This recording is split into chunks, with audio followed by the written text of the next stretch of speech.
Is a meritocracy about how you perform, or is it how you conform? This is one of the themes explored in The 10% Thief, a book by Lavanya Lakshminarayan. This is not going to be a book review per se, but more of a reaction to some of the themes explored in this book. I discovered this book while searching for science fiction published from India, since I am trying to publish science fiction from India. Indian sci-fi is likely to provide some interesting perspectives. For example, while social stratification and inequality may exist across the world, in India, the difference between the privileged and the have-nots can often come with a truly violent contrast. This is often reflected in Indian writing, and this book is no exception. In fact, I would say that it has some of the least subtle depictions of social stratification that you could hope to find in a sci-fi book.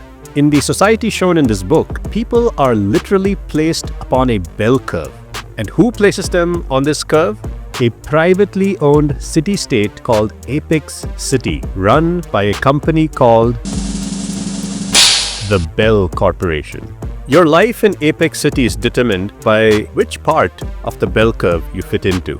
You have the elite 20%, then the 70% who sort of serve the elites and keep aspiring to break into the top echelons. And then you have the bottom 10% deemed to be the least worthy people of Apex City. And in this book, there is no metaphoric glass ceiling. There is a literal force field surrounding the center of Apex City, and it's called the Carnatic Meridian. This bottom 10%, the outcasts, they are kept on the outside of the meridian.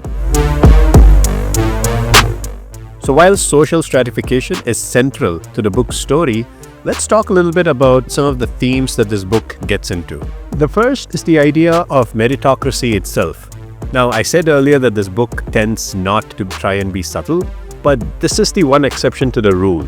There are a couple of chapters in this book that play a little sleight of hand that allow the author to attack meritocracy, not just from a perspective of inequality. In the world of the book, meritocracy is not just harsh, but it is hypocritical. While it appears that the powers that be are bestowing higher statuses based on productivity, it is shown that to ascend the social hierarchy of Bell Corp, one needs to be admitted in by the people who already occupy those higher statuses. And so, people throw away any of their individual beliefs and preferences and suck up to these elites in order to be admitted into their ranks. Merit in this book is shown to be partially about how you perform, but crucially about how you conform. The second theme is the power of propaganda and how it can be used to dehumanize certain parts of society. Convince people that there are some who can be considered less human, and suddenly we are capable of committing the most incredible atrocities against our fellow human beings. So how is an author who is fully committed to this non-subtle approach depict propaganda and its dehumanizing influence?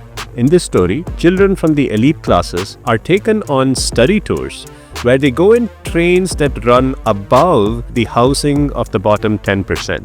With teachers providing commentary on how everything that the children see is evidence for just how lazy and morally depraved the low-ranked people are, and why they fully deserve to be considered inferior men, women, and children.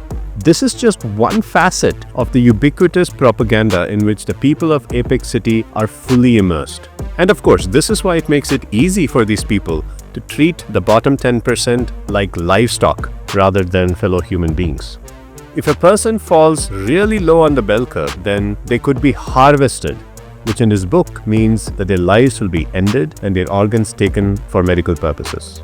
History has given us many examples of this pipeline from dehumanizing propaganda to unspeakable atrocities. If you haven't already done so, I would definitely recommend that you watch this clip of Stephen Fry where he explains the role of propaganda in bringing about the Holocaust. It is a massively difficult thing to get your head around how ordinary people, I think we can all be grown up enough to know that it was humanity doing something to another parcel of humanity. And in each one of these genocidal moments, each example was preceded by language being used again and again and again to dehumanize the person that had to be killed in the political eyes of their enemies. The final theme that I would touch upon is the power of symbols to sustain hope. The story begins with an act of revolution that does not involve any violent conflict or protest or even a meeting of rebels. It starts with the heroine performing an act that will inspire hope in the oppressed. She plants the seed of a forbidden tree in the place where the 10% live. This opening echoes the marching of Mohandas Gandhi to pick up a few grains of salt, an act forbidden by the British Empire, and one that Gandhi very wisely turned into a symbol of freedom. The tree eventually becomes the centerpiece of the rebels' operations, surrounded by artworks built out of junk.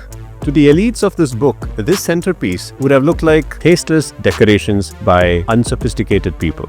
But to the architects of the uprising, it was a symbol of their hope and an electronics warfare facility hidden in plain sight by the hubris of the high-ranked elite. Alright, if you like this kind of speculative fiction written from an Indian perspective, then I would like to say that I am currently working on getting my science fiction novel published.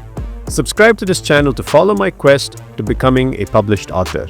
On this channel, I will publish videos containing speculative ideas, my musings, and updates on the book. So yes, please do subscribe. Hope you enjoyed this. See you in the next video.